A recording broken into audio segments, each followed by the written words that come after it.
Hello, my Bill 1000 Nation. How is everybody doing today? Hopefully, everyone's having a great day. If not, hopefully it gets better from here. All right. I'm very sorry about the no upload yesterday. All right. Short explanation. They're doing road work. They marked everything and all that good crap. They're going through, they're tearing up the road, and they cut through the line. Shit. Yeah. Fiber optic. That stuff. Yeah. Came back on about 3 o'clock today, so I'm going to get this video up. It's probably going to be a little late, and I am very sorry for that. And another apology. This video was supposed to come out a while ago. I had problems downloading it. Every time I went to download it and get it to where I can, do this with it, it would say unable to download, unable to format. I got it, but I had some other videos to do in front of it, and I am very sorry about that. But we're here. We're getting it done. I keep my promises, even if they come late. That's my kids. Keep them. All right. Let's go ahead and get into today's story. This is Mr. Ballen's What I Saw in My Room Still Haunts Me. I believe this here is his very first video on YouTube. So let's get into it. Go ahead, turn them lights down low, put on something comfy, cut up with someone special. Let's get spooky. Where is it? I heard the door open. I heard the bells. I heard the pot. I heard the footsteps. I saw the door open. I could see the thing walk in. I walked down the aisle. I watched it bend over. It's in the room. Where is it? And this is night 1. There's 2 more nights of this, and it gets worse. Still haunts me. When I was 16 years old, I was an avid snowboarder. Starting from the time I was like 12 years old, I used to always go snowboarding. I can't snowboard at all. I can surf. I can freaking surf. I didn't know I could until like 2 years ago. Did not have a damn clue. Actually quite good at it. Cannot snowboard with the shit. Can't even ski with the shit. Yeah. I don't know. Snowboarding with the same 2 guys, my 2 very close friends, Wolf and Nick. Every winter, me, Nick, and Wolf would go up to Nick's family's cabin that was up in the White Mountains in New Hampshire. Just snowboard, and it was great. Every time we went up to this cabin in New Hampshire, it would be me, Wolf, Nick, and then Nick's mom and dad. Unexpectedly, leading into my 16-year-old winter, Nick's father passed away. We were actually planning on going on a trip to the mountains that winter.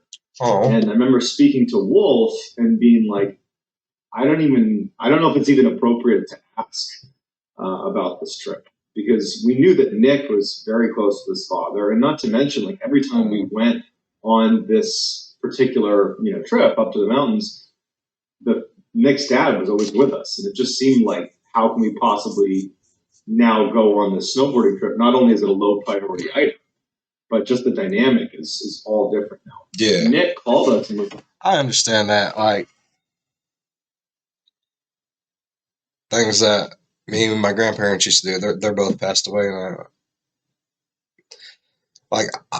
we used to, every Saturday, get up bright early, go to McDonald's, I'd get a small biscuit and gravy, 1 hash brown, medium orange juice, and then we'd flea market all day, get lunch out, and then we'd head home and have usually some beans, cornbread, and some fried taters, or even some sauerkraut and wieners. I mean,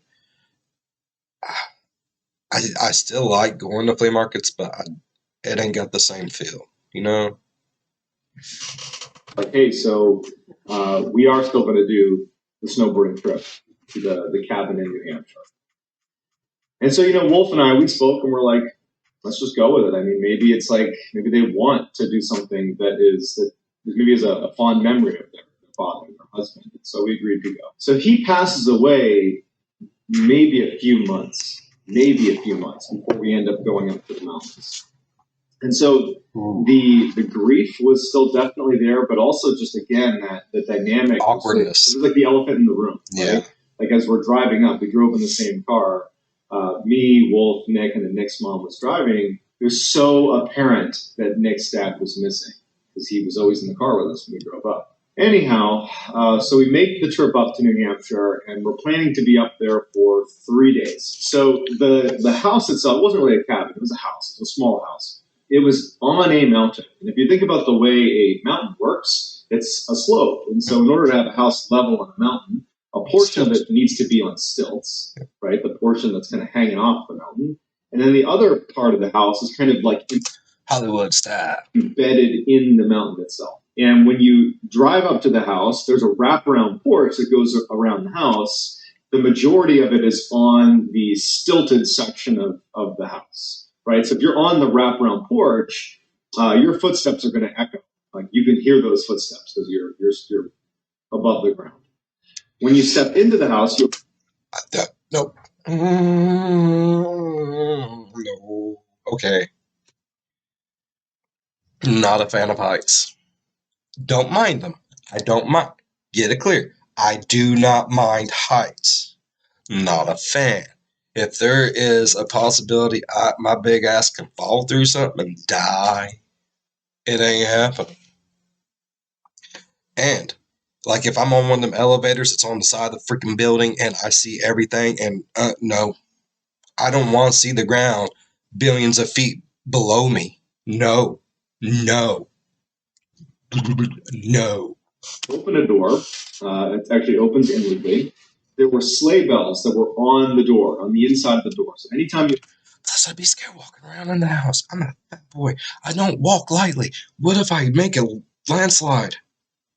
Rock slide. Yeah, mountain rock slide. I don't know. What something happens, all right? Open the door. You hear those sleigh bells. I'm scared. And as soon as you step foot into the house, if you took one step into the house, right, so you step on the wraparound porch, you open the door, sleigh bells ring. When you step into the house, your right foot would be in the kitchen. You'd be standing on linoleum. And your left foot would be on shag carpet, which is like the dining room. And that's the way the house is laid out. As soon as you... All right. I love shag carpeting, though. That's amazing. I don't know. It's so soft. You can just get your pillow and lay on the foot. You walk in, kitchen on your right, dining room on your left, and if you keep walking, you're going to enter into this living room. And if you turned around in the living room and looked up, you would see a lofted second floor. If you walk into the house, again, your right foot's in the kitchen, your left foot's in the dining room. You walked as if you were going into that living space, but stopped about halfway across the house. You could look to your right, and there'd be one hallway. There's only one hallway. It's a small house. And this hallway is bringing you, call it, into the mountain. If you think about, again, the layout of the house, you have a portion of the house that's sitting in the mountain and a portion of the house that's on stilts. Well, this hallway leads into the section of the house that's in the mountain. And if you go down this hallway and it turns left, it's a short little hallway, it brings you to one room. And that room is where me, Nick, and Wolf would stay every time we went snowboarding at this mountain. That room, if you go into it, it's a corner fed room. You open the door, and immediately to your right is a bunk bed. I would always sleep on the bottom bunk, and Wolf would sleep on the top bunk. Our feet would be closest to the door. In the center of the room, with the remaining... Do you know why you sleep with your feet closest to the door? So assassins can't come into your room and your throat at night.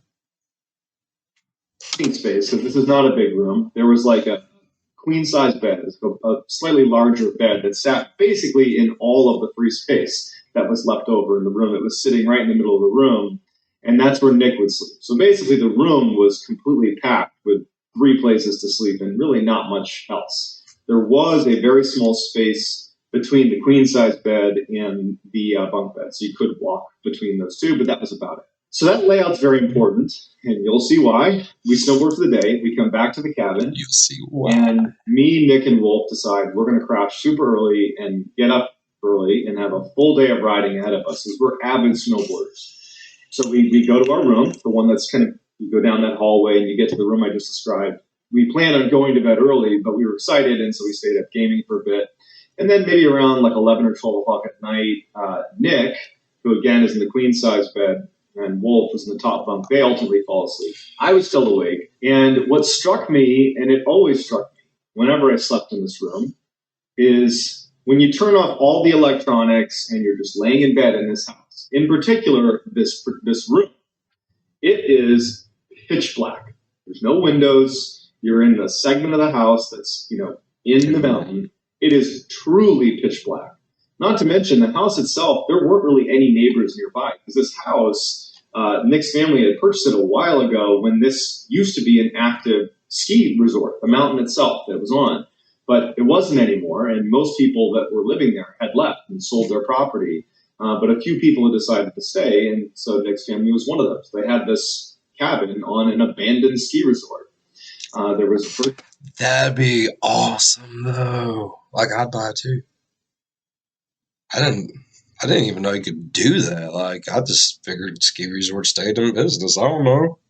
No street lights. There's virtually no neighbors, and so at night, when you're laying in this room, like I was this night, you're really struck by just how dark and quiet it is. I mean, basically no white noise. I mean, silence and pitch black. And so I'm laying there, and one other detail that needs to be brought up before we get into what actually happens. So Nick had two much older brothers. They were in their 30s, and we're 16 years old, and we were expecting one of them, we didn't know which, to swing by the house at some point over the next few days. That's what Nick's mom had said. Nick had kind of reiterated it, and I think that Wolf and I understood that, now that Nick's father was gone, that they were just kind of trying to find a way to fill the void that was left from their father passing, and so we were expecting. You can never fill that void. You can make the void smaller, packing stuff around it, but you don't ever get rid of it. It's what makes us who we are, though. Over the course of that weekend, for someone, one of the two brothers, to come to this house and stay with us for a night or whatever it was. I had never met either of these two brothers. I knew they existed, but I had never met them before. But somewhere in the back of my mind, I know that probably one of them is going to show up at some point, maybe tonight, maybe tomorrow, whenever it is. Man, it's giving me goosebumps just thinking about this. So that night, I'm laying in bed, I'm thinking about how dark and quiet it is. I remember the only light in the room was the digital clock, the little red digital clock, and it was like a beacon in the light. And that doesn't emit much light, but when it's pure darkness, it does. And I just could not fall asleep. I remember I got to a place where I started counting how many hours of sleep I might get if I fell asleep right now. Oh, God. I hate that. Oh, I hate that so much. That is so horrible. We've all been there. Then it gets on that point. All right. I got 30 minutes. If I fall asleep now, I can probably get like 25 minutes worth of deep ass sleep, bro. Wake up 7 hours later. The time is 9 at night. Oh, fuck. Why? Which is never a good sign. That means you're not close to sleeping. If you're like, okay, I fell asleep now, I'll get 3 hours and 22 minutes of sleep, right? Like, that's where I was at mentally. At some point, I think it was around 3 in the morning, I remember looking at the clock and thinking, wow, it's gotten so late, and I'm still awake. I hear footsteps on the wraparound porch. In a situation where, as I'm telling you, you're going to think, how did you not raise, a red flag immediately? The brothers. In real time, in real life, your brain goes to great measures to convince you that everything is okay. It really takes an enormous amount of anomalies to stack up for your brain to say something's wrong.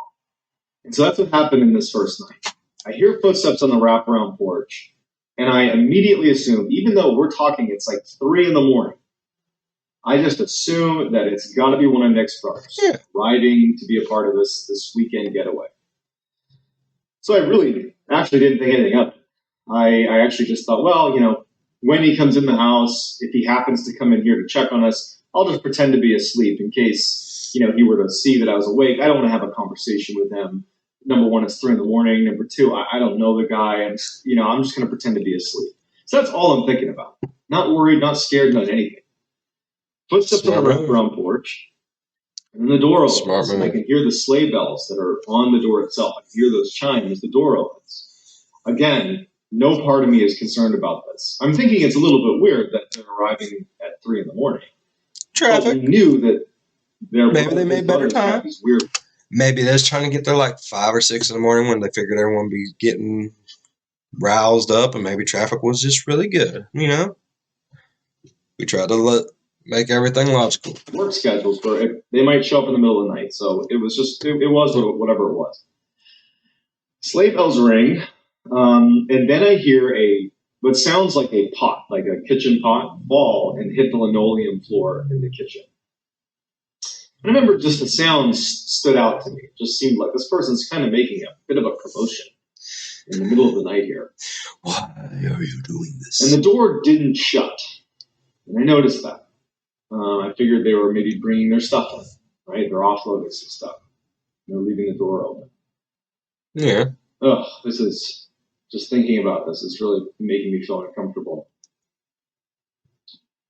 So I hear the footsteps in the wraparound porch, the door opens, I hear the sleigh bells, a pot falls, and it hits the linoleum floor. The footsteps that I could hear on the wraparound porch, because it's on stilts, right? Like the porch is hovering over the ground. Yeah. You can hear those footsteps. Well, when these footsteps continue into the house, where you're on a concrete slab and there should be no sound, like I shouldn't hear echoing footsteps, it sounded like it was on the wraparound porch still, but the noise was getting closer to me. So it was like the footsteps sounded totally natural out on the wraparound porch, but once they were in the house, it didn't really make any sense that I could hear them as if it was still as if the footsteps were standing on something that was suspended off the ground. But it wasn't. You're in the house on a concrete slab. And so I hear these footsteps. The door hasn't shut. The front door is wide open. We're in the middle of winter here. We're in the middle of nowhere, too. And I'm thinking about that, but I'm still thinking it's got to be Nick's brother, one of Nick's brothers. The footsteps continue through the house. And they stop about halfway through the house. You open that door and walk halfway through the house. And then the footsteps began to walk down the hallway towards our room. So come down the hall. And they get right outside the door, which is shut. The door to our room is shut. And I'm sitting there. Again, my feet are closest to the door. It's pitch black in the room, minus the, digital clock. And I'm thinking, why didn't they shut the front door? Of all the weird things that have happened, the fact that I'm hearing footsteps as if they're on the wraparound porch, but they're getting louder and moving through the house, the thing that really just made the hair on the back of my neck stand up was, why didn't they shut the front door? That just seems like such a bad idea. There's animals. It's probably cold out there. There's a host of things out there. Right. Why aren't we shut? And not to mention, it's freezing outside. There's a space between the bunk bed, the bottom bunk that I'm on, and the top bunk. There's a space that I can see clear as day. Whoever walks in the room, I'm going to see them when they walk past the foot of the bed. But because of the top bunk, my view is actually obscured. Yeah. And I wouldn't be able to make out someone's face, for example. I could really only see the middle section. And so when the door opens and this shadow figure walks into the room, which, by the way, I'm in a pitch black room, and I clearly make out a black silhouette. This thing walks into the room. Oh, darker than dark. Yeah, that's creepy. I've seen that one time at my Uncle Ronnie's house, and it's creepy. Like, it just gives you this really weird, unsettling feeling. Like, I didn't spend the night there for a long time after that. No. Like, and I'm not saying, like, it was a shadow compared to being outside where there's still a little bit of light. No, like, we was in the house. It was pitch black in the house. And you could see, like, not even like a perfect silhouette, but you could tell you know what I mean? It's creepy. It's very unsettling, unnerving. I didn't go back there for a while. No. And it's obscured, so I wouldn't have been able to see its head or upper body anyways. But its hips are so high that I can't even really see those. Those are at the level that I would expect someone's upper body or head to be at. Meaning, this figure that's walked in, its legs are extremely long. And so if it was proportionally the size of a human, you're talking about maybe a 10-foot tall person, or we're in a space that obviously is not a 10-foot high ceiling.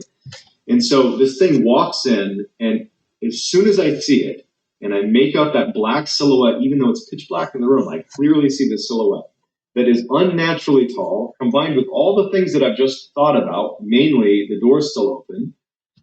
They'd made kind of a commotion. I can hear these weird footsteps. I instantly was frozen with terror. Frozen. Petrified. One, I'm like, it's not Nick's brother. And even if we're not talking about paranormal here. I mean, could have just been like maybe sleep paralysis or very lucid, vivid dream.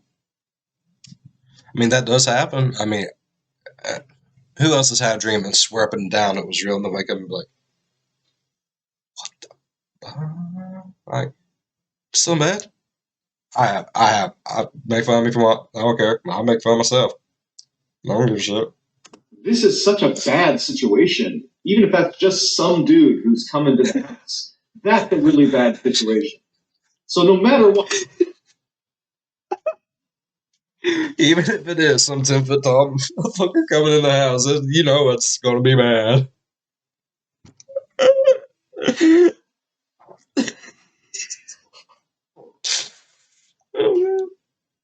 But this is a really bad situation, but what I'm looking at doesn't make sense. It's an unnaturally tall person. We're open, and I hear footsteps all over the house. And it walks in past the foot of the bed. And I'm laying there, and I can't see higher than its waist because it's obscured by the top bunk. And this thing makes this like facing movement, a military facing movement, and begins to walk down the aisle between the queen size bed in the middle of the room and the bunk bed where I am. And it's walking down right next to me, and I'm literally sitting there, unable to move. And I remember thinking, I can't do anything. I'm truly frozen with terror. You're scribbling tattoo. Whatever happens, just don't bend down and look at me. That will ruin my life. This thing so just looks at me. Don't even look at me. That will ruin my life. Oh my. I love it. Oh shit. That's it. I'm done. Oh no. So walks down the aisle. It's right next to me. I can't. I'm literally frozen. And it does another quick movement, but it's facing away from me now. Facing towards Nick in the center of the room. Screw Nick. And it bows onto and then down through Nick's bed and disappears. In a movie, as soon as the ghost disappears into the floor, whoever's hiding would make a run for it. In real life, there's no such thing as ghosts. There's no such thing as people disappearing into the ground.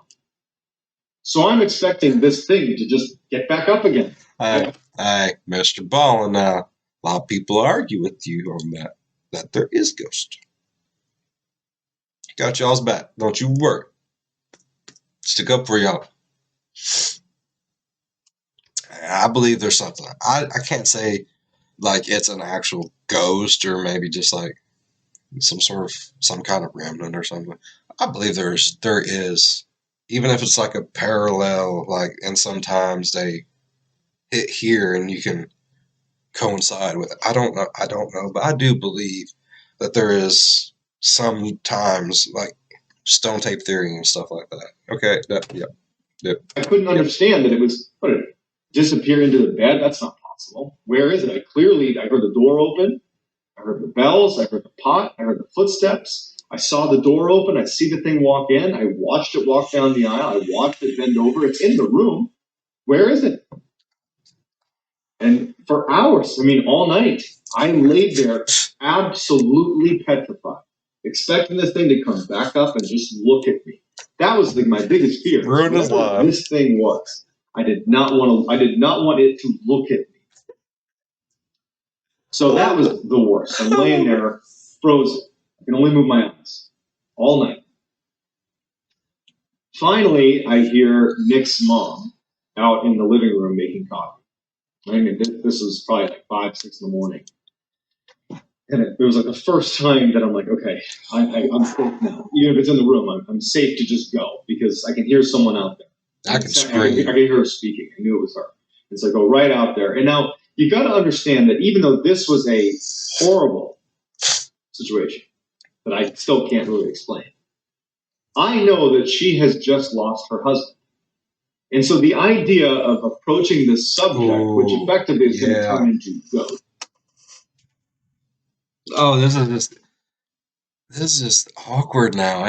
Oh God. Hey, by the way, did like maybe by chance your recently dead husband's haunting this place? Like, I mean, right? I've never had a paranormal experience before this. I've never had a paranormal experience since, right? Like I'm more or less a skeptic, and I'm going to go out there and I'm going to start talking about ghosts to the woman who's recently bereaved. It just felt really inappropriate. Yeah. And so I was really struggling with how I wanted to communicate what happened. And so I went to the table. She got me a cup of coffee, and and we know each other well. You know, she knows me well, and she definitely picked up that something was wrong, but didn't really ask anything yet. She was just kind of puzzling, like kind of sizing up a little bit. Basically, teenage boy, 16. And the only thing, how am I going to go about this? Because this could be an awkward conversation. The thing to do was to just ask, hey, did either of your two sons, Nick's older two brothers, did they stop by at any point last night? Did they stop by? She's like, no. Mm-mm. And I'm sitting there like, okay. And I'm just like, I must have had a reaction that was obvious to her. And she just goes, I heard my husband here last night too. And, that made it a lot worse.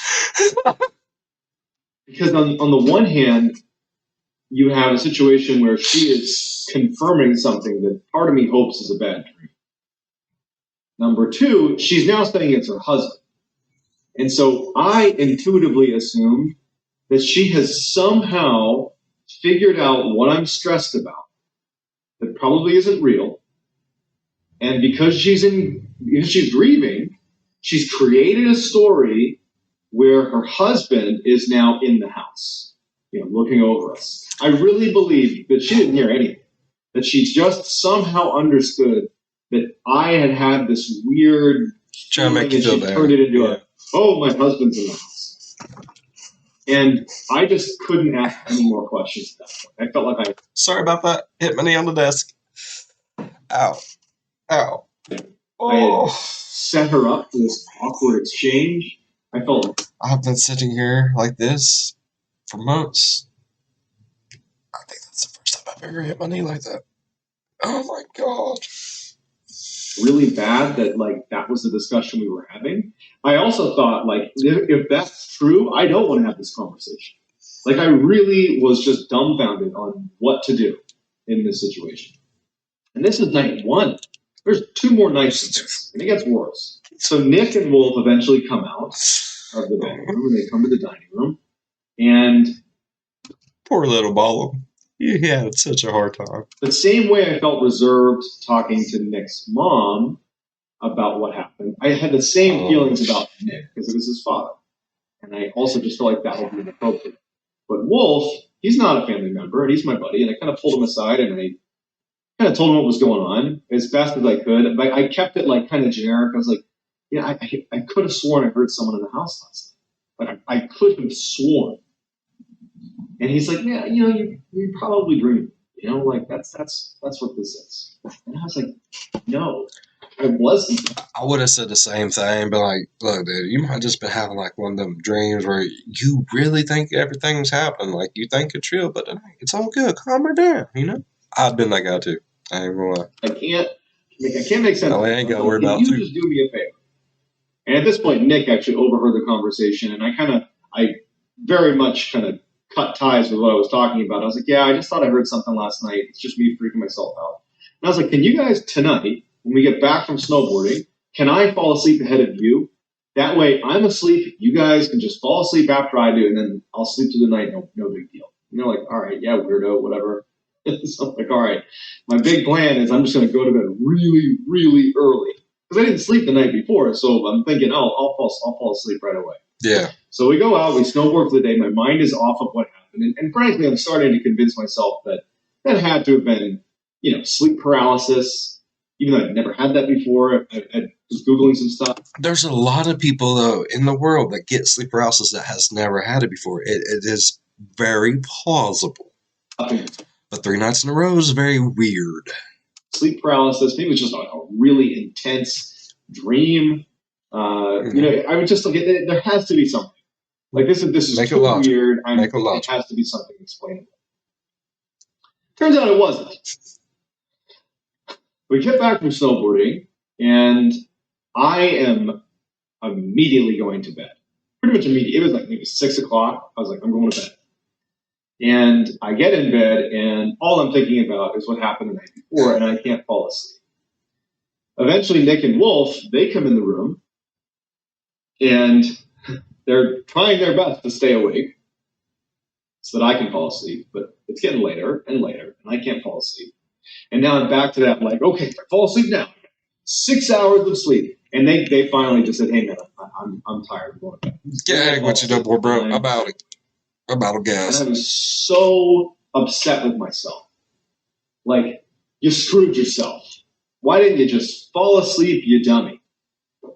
And I remember the only thing that I did that really made this real, looking back at it, is I put a knife, like a kitchen knife or something, in the springs above me. So I'm in the bottom bunk, like basically right under the top bunk. I put a knife in there. And I'm laying in bed, and I'm constantly looking over at the digital clock. I'm very sure knives don't hurt ghosts, bro. And it was probably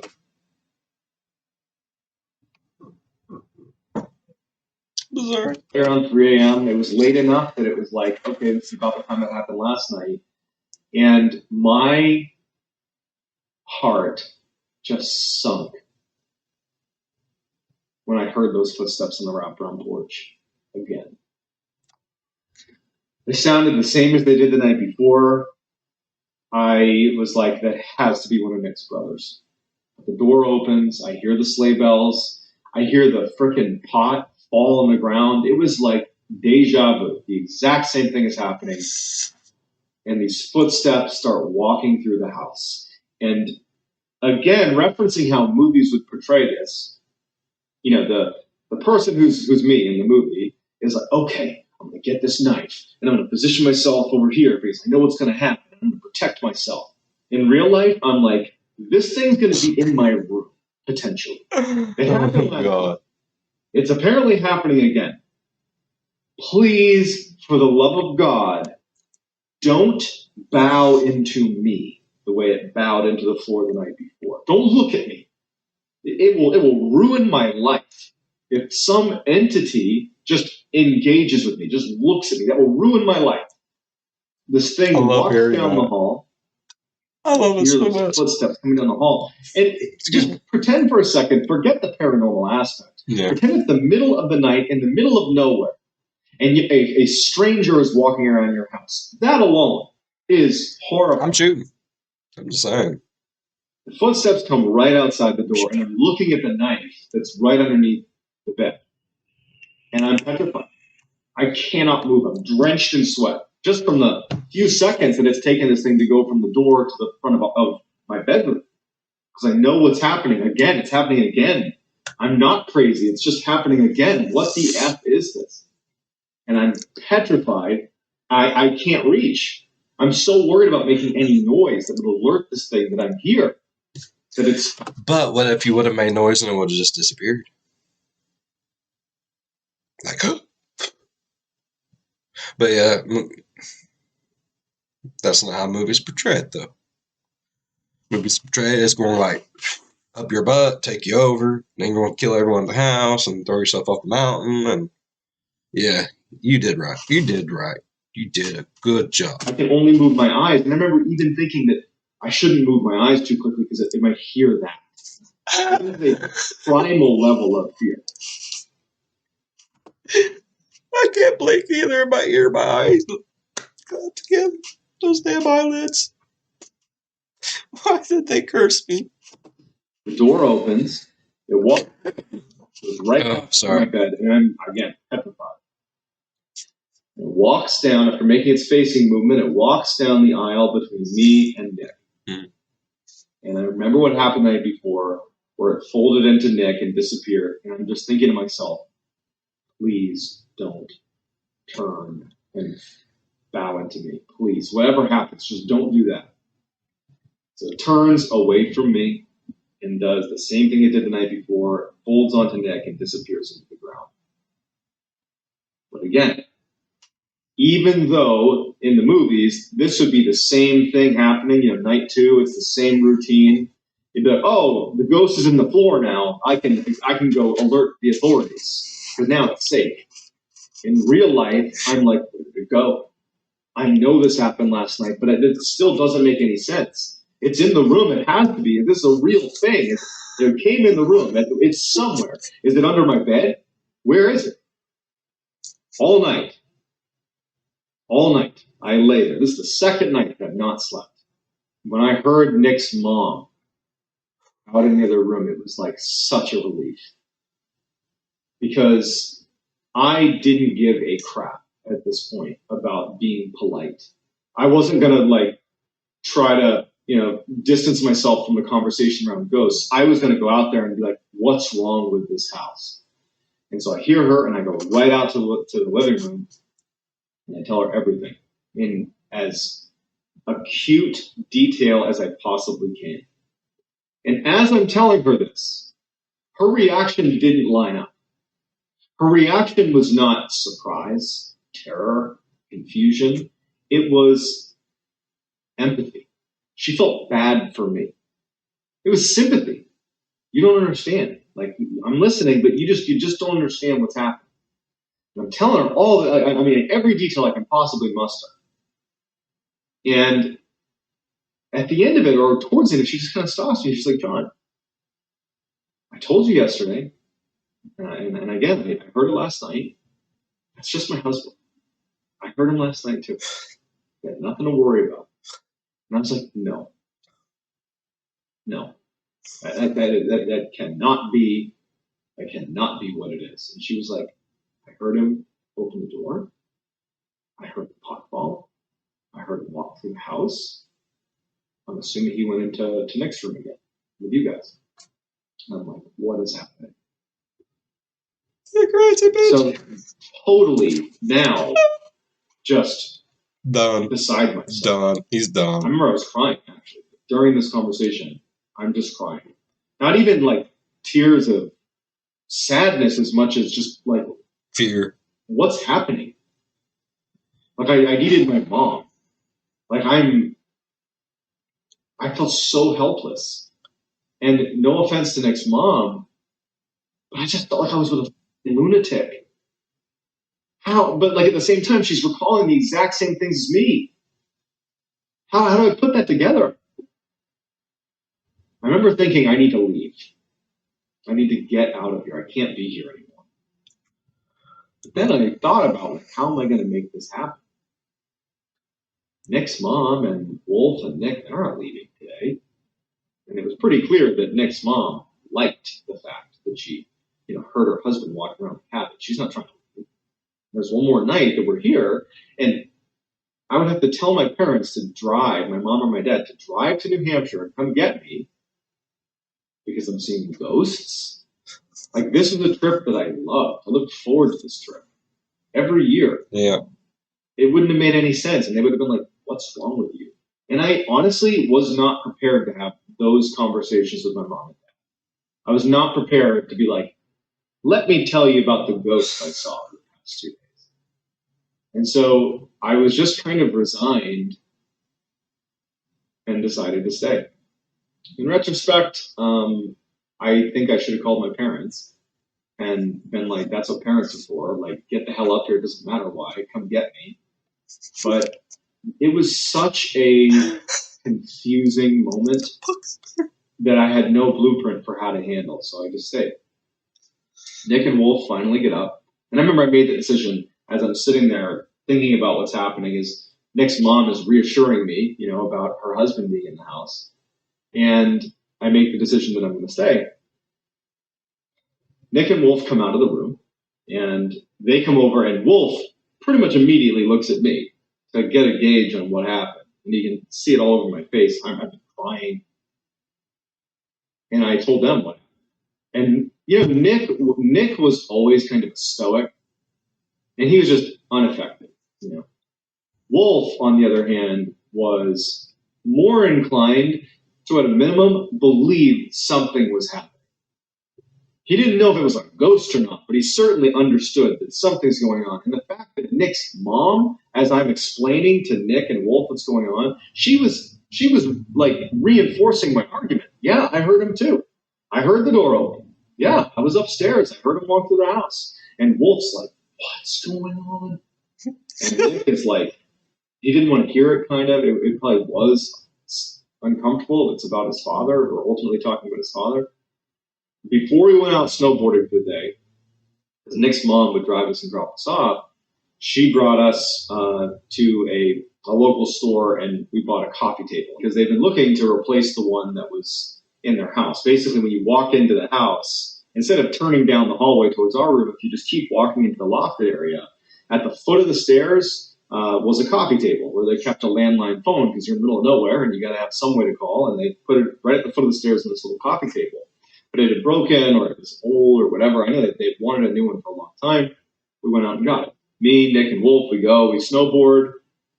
We come back, we help offload the coffee table into the house. We put it at the foot of the stairs. And that night, we go to bed. I was ruthless in trying to keep Wolf and Nick awake. I mean, I wasn't even trying to make jokes out of it. I was like straight up kicking the bunk, like kicking Wolf's bunk, like literally shaking Nick. I was doing everything in my power to keep him awake because I couldn't sleep. I'm terrified. It was like the opposite of how excited you get before Christmas and you can't sleep. It was like the opposite of those feelings, but you still can't sleep. It was like, this is the worst night of my life. And also, the nail in the coffin, if you will, is during the day that we found out that neither of Nick's two brothers were going to be making the trip. They weren't going to make it. So no one's going to be at the house. No one should be at the house except for us. And so that night I'm laying there, and after all my attempts to keep Nick and Wolf awake, they fall asleep. Everyone's asleep. The house is pitch black. It's silent. And around 2, 3 in the morning, I'm getting goosebumps just thinking about it. I hear those footsteps on the wraparound porch. The door opens, and I hear the sleigh bells ringing on the door. A pot falls on the ground, and the footsteps walk into the house. And this is the third time that this has happened. So in a way, this was the first time that I was expecting something to happen. For it to walk down the hall, come in the room, to come next to me, fold into Nick, and then that's it. This was the first time I had a little bit of, call it security, that something was going to happen. I understood what was going to happen. I didn't understand it, but I expected something to happen. But this was not the case this night. It walked into the house. Everything was the same. It walked into the house, but instead of going down the hallway towards our room, it kept walking into the lofted area. And the lofted area, from where I was laying, my foot's at the door, my head's back here, the wall straight, if I like sat up in bed and looked straight, the wall right there led into the area where this thing was. So I'm basically, if there wasn't a wall, I'd be looking dead at this thing. And I'm waiting for it to walk through the wall. Oh, as crazy as that sounds, I'm just anticipating something coming through the wall. After a long pause of it being in that lofted area, I hear it go up the steps. Listening to the creak of the steps as it goes up the steps, it makes my skin crawl. It's making me like emotional thinking about how terrifying that was. Walks up the stairs, and now it's above me. And if the past 2 nights are any example, this thing has sunk into the ground 2 nights in a row and disappeared. And so now my fear is it's going to literally come through the ceiling, through the bunk, onto me. The sound stopped when it was upstairs. Got upstairs, and that's where Nick's mom slept. She was upstairs.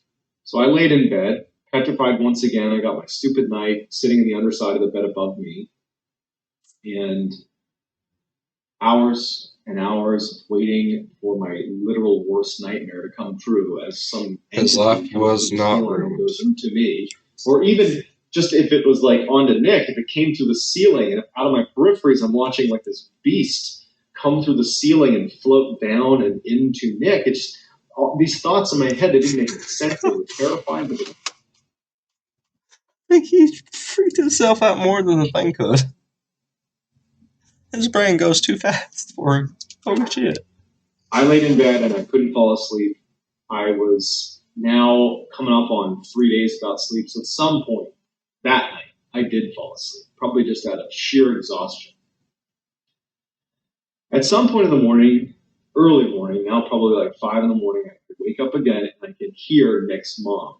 It didn't sound like she was making coffee. It sounded like something was wrong. I couldn't place it, but it just sounded like she was acting emotional somehow. I couldn't tell if she was crying or not. But now it's like it's the morning, it's my last day, I'm leaving today, I'm up, I'm out. And as soon as I walk out of the hallway and I look to the left into the dining room where I expect to see Nick's mom. She's not there. And she's actually over at the foot of the stairs in the lofted kind of living room area next to this new coffee table we had just put in.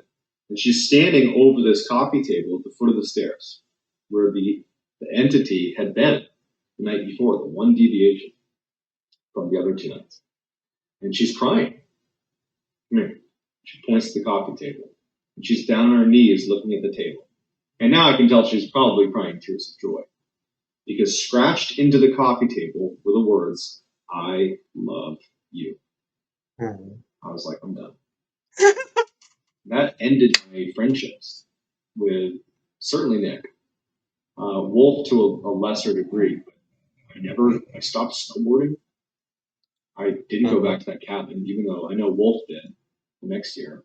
The theories about what happened, Nick's mom, it's possible she could have created a narrative, made it about her husband, and then she could have just as easily scratched that into the table. The "I love you." That could have been her. It's also possible that she had sleep paralysis and I had sleep paralysis. Somehow we synchronized that same vision and she scratched on the table. Or, to be honest, what I believe, that was a ghost. And that it interacted with the physical world. And it did walk around the house. It did carve "I love you" at that table. It's the only time in my entire life that I've had anything happen like that. I don't have any other paranormal stories before or after. That's it. I hope you enjoyed that. I'm going to continue to do long versions of my ghost stories and scary stories that I find that I've been posting on TikTok. I'm going to do long versions of those on this YouTube channel. That's going to be the new direction for this channel. If you have a great ghost story, please DM me on Instagram. My handle is John B. I like that though. I like that. It will ruin my life. No shit. Oh, you gotta love it. Alright. Once again, I'm very sorry that I couldn't get this up Monday. It is what it is. I'm sorry though. I know how it is. There's people I watch on YouTube and they miss a thing and it's like, what the hell? I get it. Trust me, I know, I understand. And I am truly sorry. And again, you know who you are. I'm very sorry it took so long to get this up. It took me a while to actually get it, and then I had a few things in front of it, and it is done now. And I am sorry you had to wait as long as you did. Now, as always, if you liked today's video, please leave a thumbs up. If you're a fan of the spooky, scary, strange, or deranged, think about subscribing. Now, as always, be good to one another. I'll see you in the next one. Bye-bye. Straight ruined my life. Oh God, love it.